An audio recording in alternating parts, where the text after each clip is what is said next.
Building Men is brought to you by Finish the Race Apparel, ftrapparel.com, the creators of all things building men, and by Become Stronger Industries, become-stronger.com, the creators of handmade steel maces, hammers, and other badass equipment. And so when you present a kid with the opportunity to choose and you give them a supportive and structure and environment where they can be safe and they have the opportunity to make those decisions, then you have a lot of growth.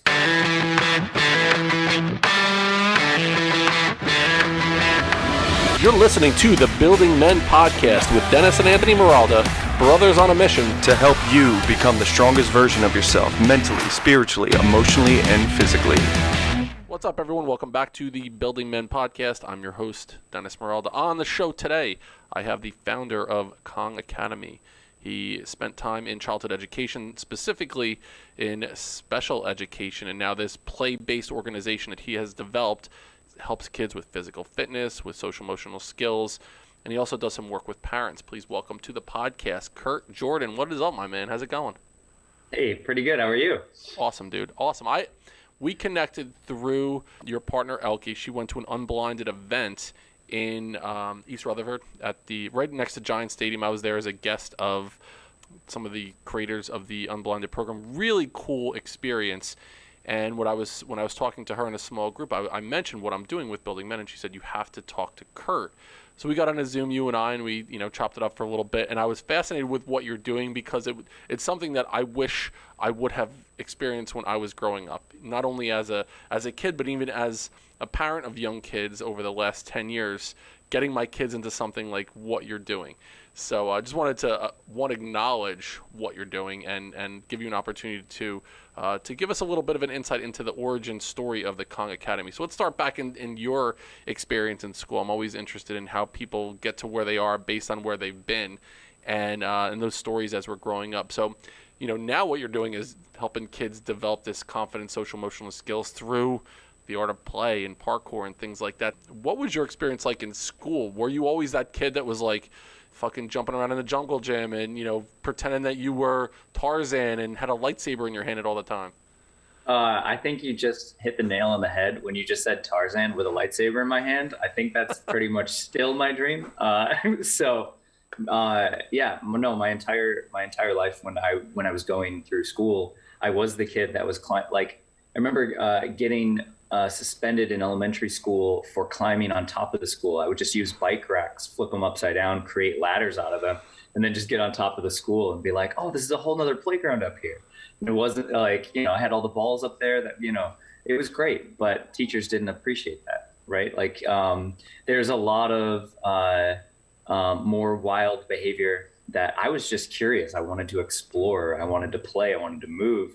And so asking me to sit in a desk, I was like, this is not going to work for me. And like, that was pretty much my entire, school career. And I know that a lot of parents have kids like that they just, they get in trouble because they want to move. And the education system is not exactly designed for young boys to be successful, right? It is a sit down, quiet learning environment where which has been proven that that's not actually the best way for kids to develop and learn.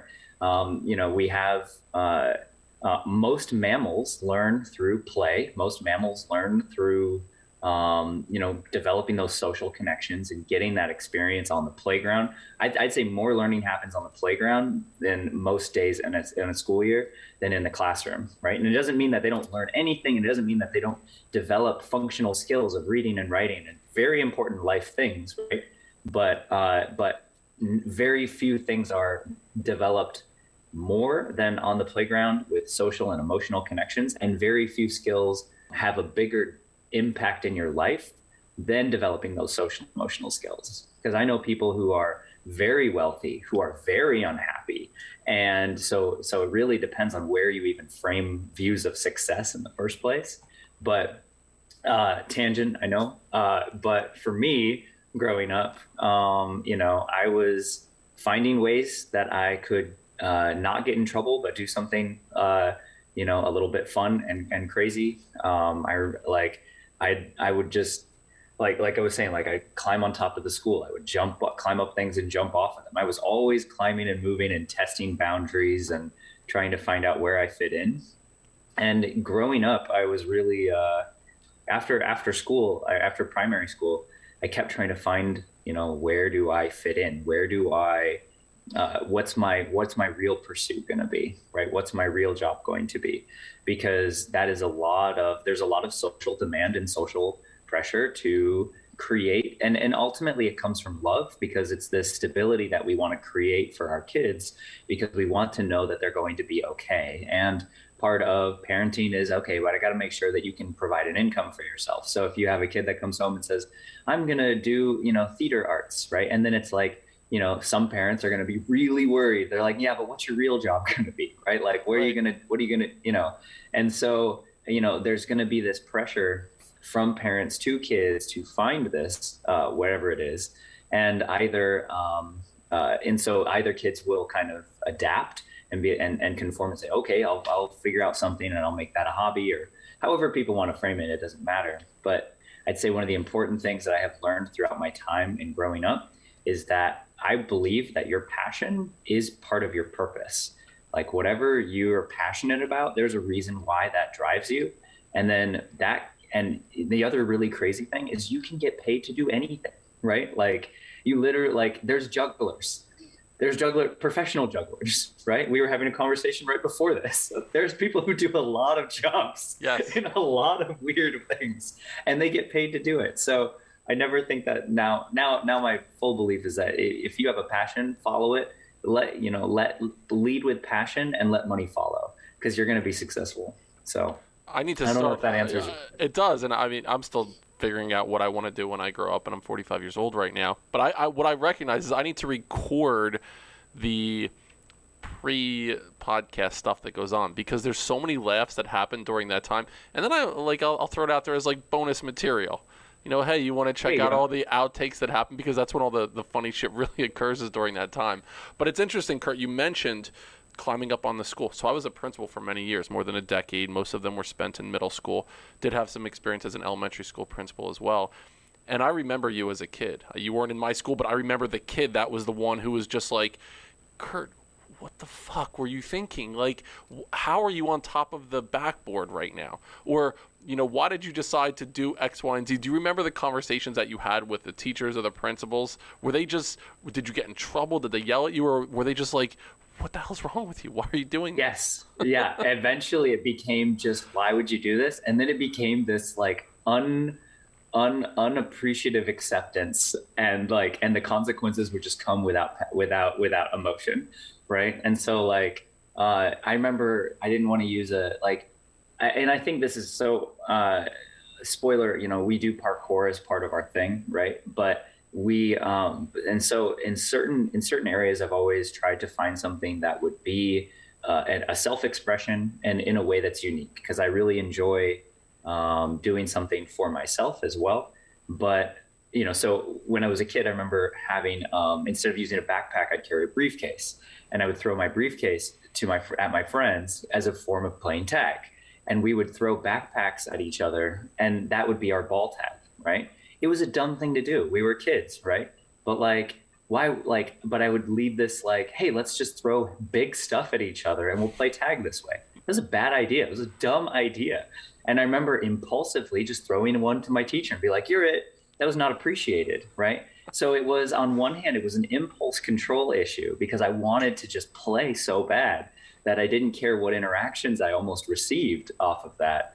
But then, it was, so it was an impulse control issue.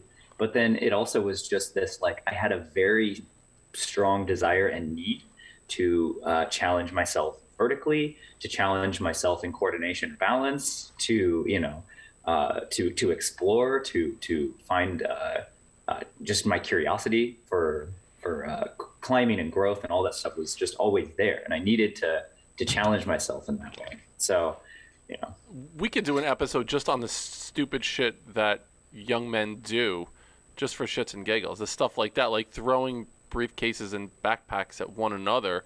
It sounds now like it's ridiculous, but at the time that was the funnest thing in the world. You see things like, you spin around with your head, on the bat, and you spin around a million times, and you have to get up and like kick a kickball at someone that's near you. I remember in college doing stupid shit like that. We used to light something on fire and throw it at each other, like really dumb, dangerous stuff. But it was a total blast at the time. My girlfriend asked me, "Why does my son do this? Because he's a boy. He's a young man, and you do stupid shit. And you test your boundaries. You figure out the balance between danger and fun and, total anarchy in a situation." Jordan Peterson talks about it. For kids, what you need to let kids do is do the dangerous things in a careful way. Let them experience that, like, what is it like to feel that adrenaline rush of doing something that's just outside of your comfort zone, but doing it in a careful way where I'm not just going to walk on a tightrope without having any experience, but let me go up and try to climb this tree or do something that's a little bit outside of my comfort zone. Plus, they're building capacity to go into fearful situations. 100%. Like the way that I usually talk about it is I have two sides of a bucket. I have two sides of a scale, and you have protection and you have preparation. And there are no other sides of the scale. It's everything that you protect them from, creating safety, creating, the connection, like things that kids arguably very much and strongly humans need. Everything you protect them from, you don't prepare them for, right? Oh, don't climb that tree. I don't want you to expose yourself to that risk. And then if you do that over and over, day in and day out, they don't get exposed to risk. If they don't get exposed to a measurable risk that they can control, then their capacity for it doesn't grow. And what happens when they become 18 and they leave and they're supposed to manage risks on their own, right? How are they supposed to deal with, as they get into their older teenage years, how are they supposed to deal with sex? How are they supposed to deal with drugs? How are they supposed to deal with unwarranted social pressure that actually would get them into trouble or not be beneficial to them, right? Like without this risk and these social connections, they're not, you either have bigger, more painful lessons later, or ultimately you have a less successful person, right? Because they're afraid to make those mistakes, or they're afraid to put themselves out there. So you mentioned taking risks and that, teenage years, and that's part of what kids need to go through in those experiences, taking calculated risks. When you were growing up, we had an opportunity to talk about this about a month ago. When you were growing up, you took a pretty significant risk. When you think about it, I remember my younger sister, Tara, running away from home, where she told my mom, "I'm out of here. I'm done with this shit. I'm running away." She got to the end of the block. She realized that she was hungry, and she came home for lunch. You decided to run away from home, and you went to, like, Mexico or something. Like, tell us a little bit about that story. Yeah. So when I was 15, there was this girl that I was in love with, and when you're 15, you're absolutely in love. There's no one can tell you otherwise. No one else gets it. No one else understands. and she was going on a trip to Mexico with a church organization. And during that time, I grew up in a separated household. Both had loving, supportive parents. But unfortunately, there was also conflict between the two of them always. And there wasn't a lot of being worked through for me personally as a kid. So what I had decided in my kid years was that, okay, well, I guess family is less important because it's broken. And so I don't need one then, right? And so so basically what had happened from that was I didn't mind if I left. I went down to this children's orphanage down in Mexico when I was 15, worked there for, I think, 2 weeks, and then just called home and said, "I'm not coming home." And they were like, "Well, yes, you are." And I'm like, "Nope." So I stayed down there. I worked down there. I dug ditches for an irrigation company. I got $50 a month to live off of. And that was my claim to independence and my claim to I can control, like I have a certain amount of control in my life. And it also was this fruition of this belief that I'm always going to be okay. Even if things go terribly wrong, I still know I'm going to be okay. And it was this like, and that's the kind of the weird thing is there wasn't a whole lot of fear. There was a lot of excitement around it. because in part, I didn't really know what I was doing, right? To be fair, I was 15. Like I didn't, yep. So that was you know, my first day out the door. So how long did you spend in Mexico? About a year. Wow. Yeah. The authorities never came looking for you. There was never a search. You weren't on a milk carton anywhere. Your parents knew where you were. They're just like, okay. Yeah. Yep. I got school packets actually delivered to me, so that way I could keep my education going, which was nice. But I think my parents at this point had also kind of had this understanding and acceptance that like, if you tell him you can't do it, or you tell him not to do it, he will be the first one up that tree. That was just a model that they had seen throughout, because, testing, pushing boundaries, that was a thing for me. I think that at this point they were like, okay, look, he's going to do it. At least we have an address. At least, I think that was important for them. Was there a Mexican family that cared for you? Were you this orphanage that you were with? Like, talk to me a little bit. I'm fascinated about this experience now. Yeah. So it was actually pretty wild. Like there was a lot of really cool, so it was this compound in the middle of the desert, basically. It was like super flat, super dry, super hot, as you can imagine.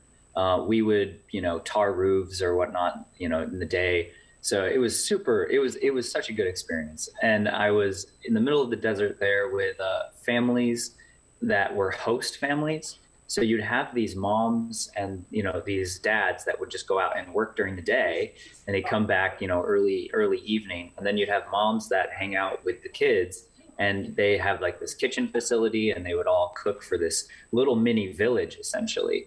And so I went to live in this little village, and I would go out with the dads, and I would work, and I would come back, and I'd play with the kids. And being with the kids there was just like, I grew up in the church, and being in mission work has always been something that, we had just practiced.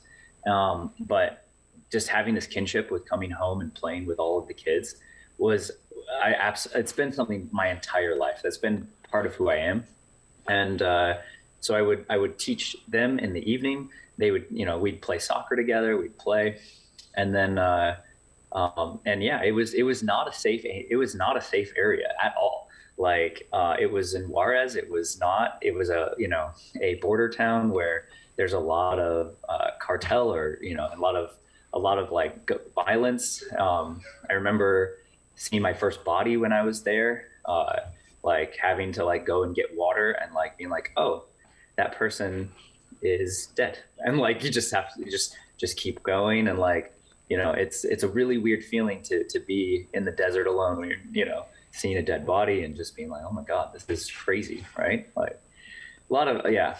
It was super fun. Absolutely. At that part. Absolutely fascinating. That is absolutely fascinating. I think about the record keeping there, the paper trail has to be pretty skimpy, because there's just people showing up and getting packets delivered from schools. And I also think about what a rite of passage as a young man going and doing something like that.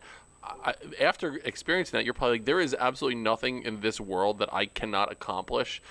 I was able to live on my own at 15 years old, away from my family, and deal with dead people in the desert and drug cartels as I'm teaching kids soccer and working on tar roofs. And it's absolutely fascinating. The story, when when this gets released into a movie, Bradley Cooper has to play you. You have to hear that all the time, that you look like Bradley Cooper. You definitely do. Oh, thank you. I in truth, I have to Google what Bradley Cooper looks like, because I'm not a Hollywood knower. Oh yeah. Okay. Yeah, I know. I know that guy. Yeah. Absolutely. He's a little older now, but a young Bradley Cooper could play you in the story of this experience here. Oh, thanks, man. You'll definitely get some of the female listeners are definitely going to go check you out right now, because he was the sexiest man in America 6 years running or some shit like that. But all right, so now we're dodging the cartel. There's dead bodies in Mexico. To get from that point after the year, what's the transition like back to the United States, back to your family? Talk to us a little bit about that journey back. Yeah, so it was it was my birthday, and my family came down. My mom's side, my brother, my mom, my stepdad, they came down and bring me back It was my birthday, and they, I was like, yeah, I want to come back. And we had like a little celebration down in Mexico, and then we went back to Michigan, and things were definitely not the same. In that a lot like what you're saying. There's a big rite of passage where I just knew that I knew that I could do anything, but I didn't think I should. I thought that what I was supposed to do was find a real job, was to create some type of trade. And I'm a passionate person. So if I'm not actually passionate about it, I don't want to do it. Like, I want to be able to, like, if my heart is not in it, I'll go through the motions and I'll try, but eventually I'm just going to shut down and abandon it, because I don't actually care at the end of the day if I did it or didn't do it. So for me, it was, coming back, I was like, okay, well, working with kids is always something that meant a lot to me. Finishing high school, I worked, teaching kids with swim lessons and all kinds of things, like anything in teaching capacity with kids. That's been like my constant passion point throughout my entire life, is this very strong passion. As you know, like, being an educator, there's a very deep, rewarding feeling of being able to get a connection moment, or to have someone, to have this developed either, moral awareness or something where you see the transformation and you're like, that it's just this beautiful, rewarding experience. I loved that. I thought that was fantastic. And so I thought, okay, well, if I'm going to serve people, and I really care about, there's two things that I've always cared about. I love teaching, and I love to move and play. And knowing that I really looked into the movement and play side of things, and I was looking into biology and physiology, and I went to a tech school where I learned to trade of being a paramedic. And so I worked there after, finishing high school, went into focusing on being a paramedic, did that, and then found someone who I was absolutely head over heels for and love. We ran away. We flew to Italy, got married, and moved to Seattle. And then shortly after moving to Seattle, I found that my credits did not transfer. My license did not transfer from Michigan to Seattle. So I was like, okay, well, what do I do? Right. And but with my experience, I think, and I strongly believe that because of my life experience and because of the trade that I had developed, I was actually able to, from the education and in my life experience, I was actually able to become a special education teacher's assistant, which was one of the which was a fantastic job for me, because then I got to work with kids. I got to work with someone who's really needed, or who really needs support and structure, and I was able to continue working with kids, which was awesome. I absolutely was so blessed to have that transition. You mentioned the lessons that kids are taught in school, especially the young men, where they're like, get in line, quiet down, don't do this. It's more putting kids into a box. And one of the things that listeners of the podcast know, I'm very critical of the education system, the way that it's structured right now. A lot of it is the movement piece. What kids at this age level, they need to move a lot. Any kid, they need to have that physical movement, and I believe learning happens when they're doing something in an experiential way. So if you had an opportunity to set up a school where movement is part of it, like, what would the school day look like in your opinion? Like, what would be the best way for us to maximize the learning potential and incorporating movement into the day for the kids? I'm going to kind of go backwards through a hierarchy of successful teaching structure. Sure. The most important thing you can do for a kid or someone, it doesn't matter even if it's a kid now, is to give them real world experience. If you get real world experience, then you have the most amount of learning that happens. Whether it's like, whether it's something from my past, like, hey, I'm going to go and do this thing. Oh, wow, that was really hard, right? I learn a lot of lessons. I'm going to launch a product with a team. If you try launching a product with a team and you've never done it before and you don't know anything, you're going to learn a lot about what it takes, and the email campaigns and all of the, the structure for the products and the calls and all, there's a whole lot of structure there that you don't know about. And so first of all, I would give kids opportunities for real world experiences, whether it be, shadowing people with jobs or letting them actually create some type of job, or, can they do some entrepreneurial businesses or whatever in the school where the kids get the profits, they decide what to do. Real world experience would be the number one thing, because that's also going to clue into their passion, right? Like if you want to do this thing and for a cause that you care about, like then a kid's going to be double inspired to actually do something versus like sit down and learn this math equation. Why? I don't know. Google will tell you what to do later, but it's important because in case you want a career in academia, you might need this if you want to be a math professor, right? It's right. Like, oh my, this is ridiculous. You've got real world experience at the very, very top, right? Below that, you want to give them some type of collaborative project work that they can do together, right? Whether it's maybe not a real world, like they're not out there and they're not actually selling a product or doing something, but maybe they're just like putting together a concept, right? Like, you just asked me, what would my school look like? Giving kids a collaborative project of like, you guys get to design a school. Well, that's going to create a lot of social interactions. That's going to create like an open canvas for them to create something. And they're going to need skills to do it, right? It's not like they're going to need to learn how to use a computer, right? They're going to need, part of this little system here is to put together a budget for your school, right? Well, now you need some math. Like there's tools that we can use in creating these projects that they get to decide, but also, you get to actually call the Ninja Turtle principle. Like everyone's different and unique, but together we're super strong, right? It's this classic, boy TV, Power Rangers, whatever it is. My partner, Elka, she's extremely good at putting together spreadsheets and forecasting. One of the reasons why we're still here as a business, so I'm not some crazy artist running around trying to change the world without a structure. That's part of why we're together, right? That's part of why we work together so well. So it's this concept that, like it takes a crew. So I would do collaborative project work. I would do real world work. And then as far as movement goes, like actually moving, kids need to move in the morning, 100%. You do not have them get up and go sit down for 8 hours. That's ridiculous. They move in the morning. They move throughout the day. Let's just take the current school structure as it is, give them a movement session in the morning, give them 5-minute movement breaks throughout the day with the choice to get up and move or stand or, sit where you want to. And as long as you're not distracted or distracting, create sensory integration hallways, which are like, here's shapes and things on the ground. You can go out if you need to move, go in the hallway, run some laps, do some jumps in the hallway that are, kind of paved out in the hallway, and then give them recess, and then, make sure that they move after school.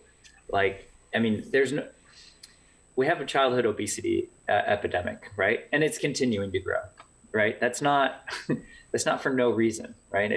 We did not design our systems for healthy children. Like unfortunately, that's the truth. Building men of character, integrity, strength, compassion, and empathy through transformational mentoring, coaching, and motivational speaking is our mission here at Building Men. To work with me as a one-on-one life coach, you can find information in the show notes, or you can visit our website at buildingmen.io, where you can book a free 30-minute discovery call to help you become the strongest version of yourself mentally, spiritually, emotionally, and physically. Now, back to the show. I also remember, I think about all the times as a principal, as a teacher, where the kids in the hallway they were running down the hallway. It would be like, walk, stop. Setting up even a situation where let them get from point A to point B, but get there let them fucking run down the hallway. Really right? As long as it's done in a safe way, let's give opportunities for those movement breaks. It's funny, one of the only things that they mandate in education was the amount of physical education that you needed, or during the course of like a week or something. It was, on average, they needed like 150 minutes of physical education during the course of a week. So that's 30 minutes a day. And I remember as a principal, there were times that the superintendent would be like, well, in the schedule it doesn't allow for it. The kids are only getting 90 minutes, but we're going to include this as physical education. We're going to include that as physical education. And it was trying to meet the mandate of that. And, yeah, exactly. And it was all bullshit. And it really bothered me. Even in middle school, like middle schools need recess for kids. That needs to be built in. Don't tell me that it's more important to have 3 extra minutes of Algebra 2 for an 8th grader. Let them go outside and move, and they need that activity period. So I totally agree with that. More passing time in the hallway for kids, shorter class periods. Listen, if you can't get the point across to the kids in 40 minutes and you need 48 minutes, you're doing something wrong. Figure out a way to get it done in a more succinct way and then give kids an opportunity to move and experience things. That's where the learning truly happens. I totally agree with that. Yeah, make it relevant so they care, right? And then, I mean, as you know, is that neural connections are not made during the receiving process of information. If you actually want them to retain the information, give them a break. Yep. Let them, so. Who was your Ninja Turtle of the 4? So you had Donatello, Michelangelo, Leonardo. Who was your guy? Okay, so Raphael has always been my turtle. He was the red. He was red? Yeah. Oh, okay. Yeah. Actually, yeah. I have one right up there. I don't know if you can see it, like right up in that little behind my Kong sign. My brother got an autographed picture of the guy who played him in the animatronic suit. Wow. It's pretty cool. But I realized that I am Michelangelo, right? I've always aspired to be Raphael. That was my, the tough guy that didn't need anybody, who could just go off and do his own thing, right? Like that was who I placated, but that's not who my spirit is. So Michelangelo had the yellow, Leonardo was blue, Donatello was purple. Donatello purple, Raphael red, Leonardo blue. He had the katanas, and then you had Michelangelo with the nunchucks, who was the orange headband. Okay. Donatello was my guy. He had the staff. He had the big bow staff. What was his personality, though? Was he more like the intellectual one? Yeah, he was the techie. He was the right-brained. He was the one that was analytical. You had the calm center of Leonardo. You had the chaotic nature of Michelangelo, and I can't believe I'm talking about the Ninja Turtles, but this is awesome. What we do right now. And then you had Raphael, who was just your muscle. He was the tough guy, right? So. And as you're talking, I mean, I jot down notes in the middle of the guest speaking just to make sure that I remember a couple things. So I also wrote down the bad guys. It was Shredder. That's right. It was Bebop and Rocksteady. Yeah. And then Splinter was the old wise rat. Exactly. Wow. All right. That was like a little journey back for me. People wonder what I do for podcasts. That's what I do. I started writing down that shit right now. So far, the notes that I've jotted down, I have Tarzan with a lightsaber, When Passion Meets Purpose, and all the Ninja Turtle characters. Just so people are aware of how I do a podcast. That's exactly what I have. Get a glimpse into your process. That's it. And it is more of the Donatello brain that I'm using right now. I'm pulling back the experience from my past. But it is such a cool thing that you talk to us about, Curt, about, like when we truly reimagining how we can best serve kids in education. And a lot of the people that I talk to now, they're like, should I pull my kids out of public education? Like, what can I do as a homeschooling parent? There is a lot to be said about the social interaction that happens in a school setting that you can't. It's tough to replicate in a homeschooling setting, but there are opportunities for movement across the board. And so talk to us now about, from your experience as this kid who was jumping up on the roof and throwing briefcases around. You have the experience in Mexico. You come back. You move out to Seattle, working with special education. How does that turn into you starting the Kong Academy? What was the transference there? Yeah, so when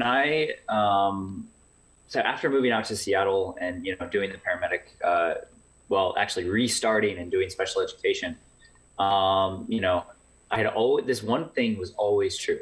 I teach kids. I love working with kids. Like, this was a main thing, and the connection that I actually have with kids is remarkable. And I'm saying that with humility. I'm not saying that to brag. I'm saying that because it's a gift I have, and it is part of my purpose here on the planet, is to be able to work with kids and empower them. And that's something that has been true my entire life, whether it be for my neighbors when they were 6 years younger than me, and I was like playing with him, doing puppet shows, like, whatever it was, like just playing. I loved working with kids. I love playing with kids.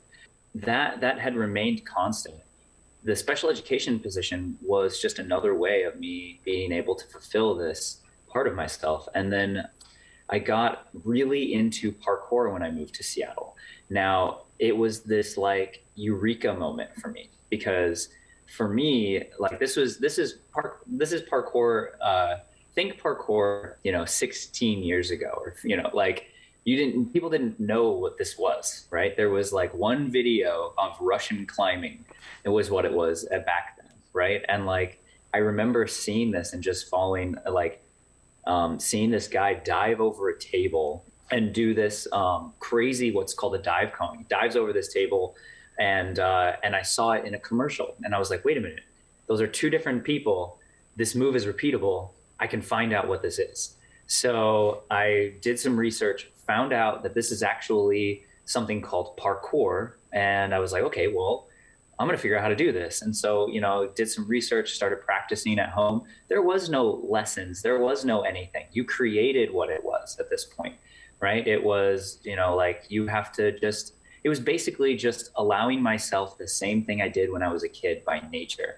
Climb up somewhere, jump to something. Can I land on that monkey bar over there? Nope, I'm falling, right? Like, it's this, I found this group called the Washington Parkour Association. Had some good friends there. Was able to. They were putting together a gym. They were putting together an organization. I was like, I'd love to be involved. This seems super great. So I started working with this organization.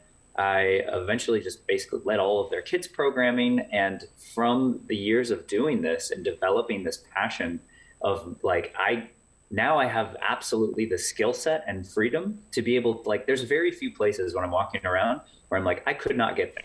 Right. Like it's like, I mean, like, I don't know, I can get there. I can't, like, there's very few places I can't go to. And so it's like, oh, great. There's like, I remember my brother, he's kind of a shut-in, and he was like, no, I don't want to talk to anybody today. I just climbed up 4 stories along his apartment complex, just up the balconies, and then just like opened up his slider and just like went inside and like made myself some coffee and like, and he's like, how'd you get in here? And I was like, no, don't worry about it. But I'm happy to see you, right? You have this ability that you eventually cultivate, and that happens over time with progression and responsible decision-making. You don't climb up 4 stories if you don't even know how to fall or how to balance or how to do your climb ups or all these things that are pieced together, plus fear management, all this other stuff. I know it's kind of a tangent, but it's real. And it's this concept that in creating this, in the creation of Kong, what was leading up to this creation of Kong was finding this pursuit of, or finding this passion of parkour. And then from doing this passion and loving to teach kids, what I really got to do was merge those two things together, because I've always worked with kids. I've always loved moving and teaching kids. I've always loved to play and move. When I was able to transfer the skill set of teaching kids into this play and movement, what I was really able to do was tap into something much more deeper, which was, today I'm going to teach you about courage. Today I'm going to teach you about how to make a responsible decision. Today we're going to talk about what it means to support each other when we're scared, right? Like, and these are 3-year-olds, these are 5-year-olds. And I have like countless testimonials of parents that have gone through that program that were able to, say like, my kid learned about courage and bravery in a very special way today that meant something, right? Like, it wasn't because, and the whole part of this is going back to what we talked about, real world experience. If you give a kid an opportunity to say, hey, we're going to climb up, 6 feet, which 6 feet to a 6-year-old might be is really high when you're standing on top of something 6 feet tall, and to say, okay, man, we're going to balance across this beam to the other side, right? Like, now my heart's fluttering and I'm getting anxious, my palms are sweaty, and what if I don't make it, right? Like, because this is one of the things that most adults and educators and parents don't really understand, is that kids have self-preservation. They're not complete idiots that are going to get kill themselves, just because, like, they're not going, like, we are born with the fear of falling.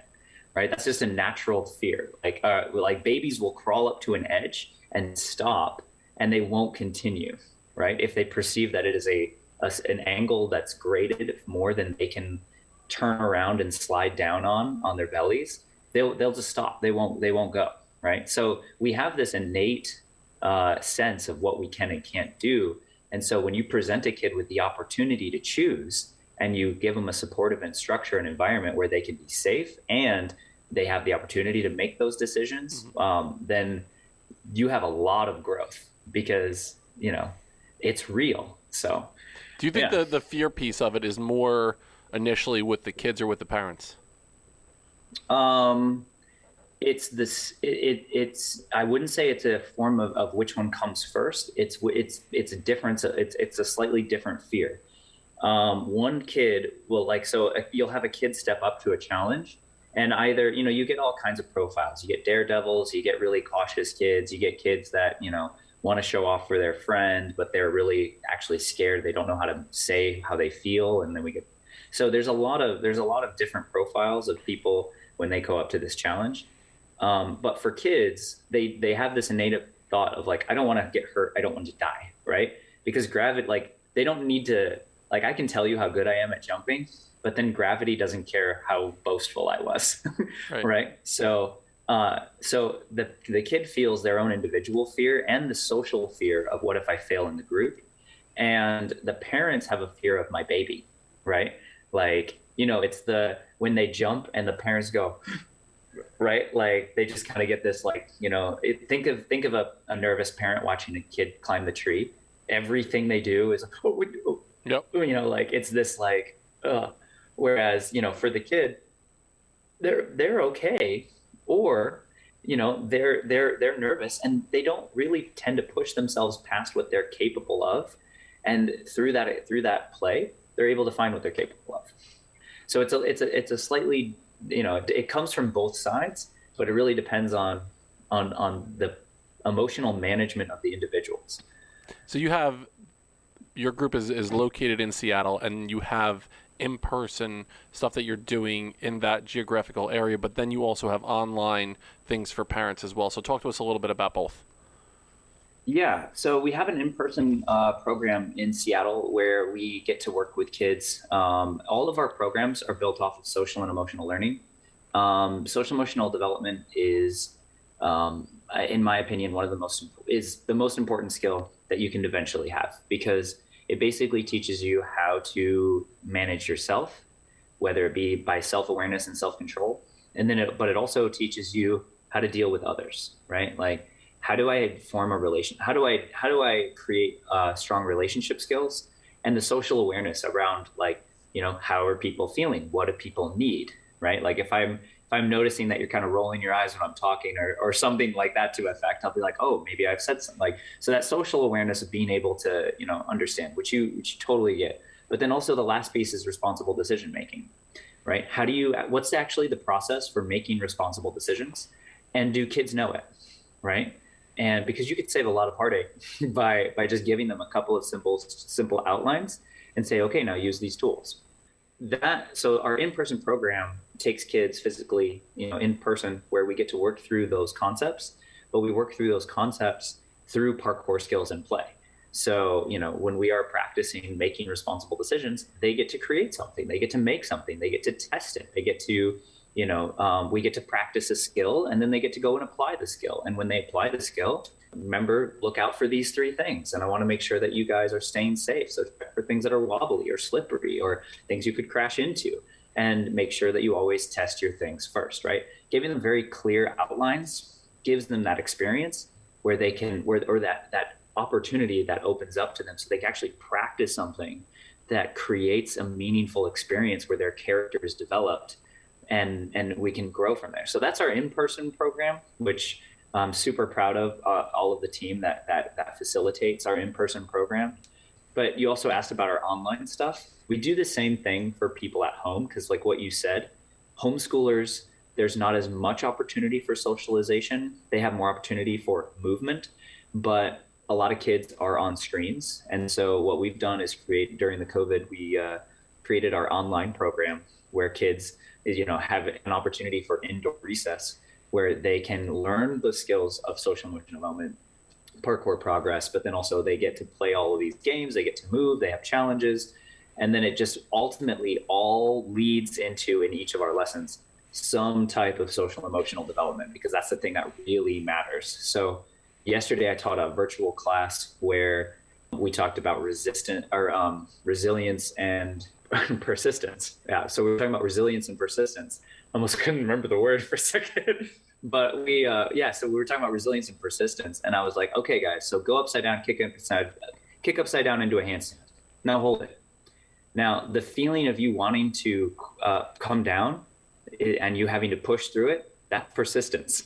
And then they would fall down. And I'm like, when you fall down, how fast do you get back up? That's resilience, right? So, and it's just like, it's very quick. It's very simple, but I don't need to explain things, right? It's something that is like, they can explain to me in their own words what that is afterwards, because they feel it. And when you feel it, you know it, right? That's such an important piece. I absolutely love that, the resilience and persistence. But having kids, you could say, the idea of perseverance, the idea of resiliency, but understanding that through an experiential thing, especially a physical experience that they have learning those two lessons, it's brilliant. I also like that you called it the COVID. I really enjoyed that. We got that COVID, the COVID thing. The COVID thing. I'm gonna refer to it as the COVID from now on. I'll give you credit when I do moving forward. The last question I love to ask on the podcast, Curt, is, so people listening to Building Men right now, driving in their car, they're listening on a walk or whatever, they stop the podcast, they hit pause. What's one thing that someone listening right now can do right away that will make an impact in their life? That's a good question. It could be anything. It's like one guy said, just say no to people. Say no to something that you don't want to do. One guy says, write down your personal mission statement. One guy says, go for a walk and breathe out of your nose. It could be anything at all, and I love to see where people take this, because I've asked the question 50 times and I haven't got a repeat answer, because it's based on your experience, a piece of advice that you would give that someone could just, I'm going to decide to do this tomorrow and it's going to make a big impact in my life. I think one of the things that people could do is place their hands on their heart and breathe into it for 2 minutes. If you pause and you breathe into your heart, you're going to breathe into more collective understanding of yourself than you really allow yourself to admit more throughout the day than most people do. If you breathe from your heart and you give a moment and you get out of your head and you get into how it feels to be you, right? Like, people call it all kinds of things. What does your gut tell you? What is the, like, just follow your heart, right? We have all these expressions that have more wisdom in them than we ever really like to admit. And so if you put your hands on your heart and you just breathe for 2 minutes, you're going to actually sync up the neural connections between your head and heart. And you're going to be able to find your purpose much easier, much faster, without effort. And from there, all things are different, right? Like, you could think, but how am I supposed to do this? And, should I be doing this? And then immediately you're not really feeling into your purpose, into your why, into all these other things that, are really you being here for. Instead, you're just going to go into your analytical side and you're going to go, should I? I'm not sure. Right. What about? And it's like, yeah, but what about you? Like, what does this thing tell you? Right. So close your eyes. Put your hands on your heart, breathe into it for 2 minutes. Love it. First time I've heard that one. The streak continues. Curt, tell the audience where we can find you. How can we get in touch with you and follow along with what you're doing? Yeah, so we have a company called Kong Academy, Kong Academy. That's .org. We would love to be able to support kids and parents, especially virtually. Unless you're in the Seattle area, we'd love to have you over for our classes or camps, but virtually, we have our Thriving Kids Parenting class that we have, 20 plus years of childhood education experience that we want to give to parents. If any parent is out there that is having struggles with their kids, whether it be through connection or they feel like their kids are running wild or they're not able to establish order or whatever it is in their home, we really encourage people to come and check out our program called Thriving Kids Parenting. And that has been very successful for a lot of families. And that's something that I if I was able to help your listeners in any capacity, I think that, knowing that they're nationwide and you guys are over on the east side, and I want to make sure that I'm able to help someone, I would say look up our Thriving Kids Parenting course, and I'd be very happy to help serve you guys there. Or if you have a kid that you're at home and you're a homeschooler or whatnot, and you want your kid to move and play and actually enjoy it, then I would have them join our online program for kids, which is our Calm Kids Worldwide. And and all of those can be found, through our website or so we'd love to have you. We'd love to support your child's development and your parenting journey. So.